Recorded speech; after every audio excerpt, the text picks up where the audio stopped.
COVID-19 is caused by a virus that spreads primarily through the air and enters our bodies through our nose, mouth, or eyes.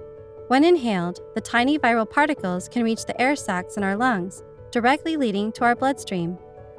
Viruses that transmit as airborne particles, such as the viruses that cause COVID-19 and measles, pose a significant risk, as they can squeeze into small places, nearly 10,000 times smaller than a human hair, travel long distances, up to 20 to 30 feet, and stay active in the air for at least 4 hours. Remember the 4 Ds that help you assess and manage risk? Dilution, in the form of ventilation, helps clean indoor air, and it's an essential part of reducing the risk of the spread of COVID-19 and other airborne infectious diseases. But what do we mean by ventilation? Essentially, the process of adding or removing air from a building. Think of this as you think about washing and disinfecting.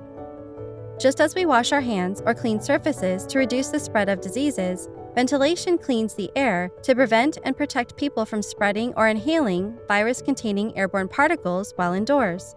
By adding clean outdoor air, we can dilute the concentration of virus-containing aerosol particles and reduce the risk for people inside the building. An occupational and environmental health and safety (OEHS) professional can support you in this process. They can help you assess the HVAC system and the risks that need to be addressed in your organization's building.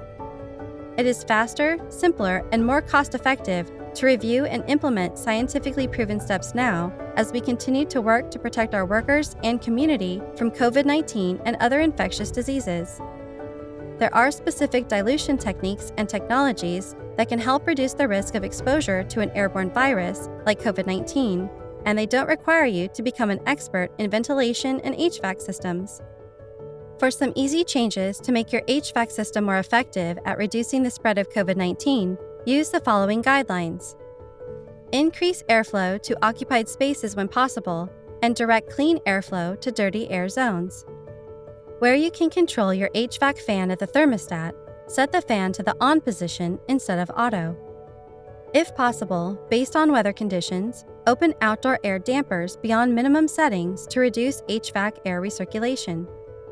Improve the efficiency of your air filters and ensure a tighter filter fit and good gasket seals on the HVAC system to help capture infectious particles from recirculated air.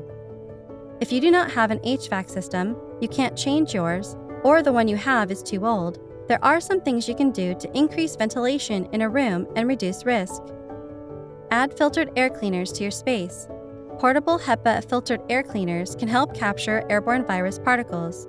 Be sure to place the air filter in the area being used by people and close to them. Use a ceiling fan. This can help mix the air to reduce the density of the airborne virus in a specific area. Use a window fan. Place it at the highest level you can and direct the airflow out of the room. This removes potentially contaminated air from that space. When using different tools to help dilute the air, you want to focus on moving the air away from potentially infected people to either a HEPA air filter or up toward a ceiling return duct. Remember, your primary goal is to limit exposure to the virus. This is the most important thing you can do in reducing its spread.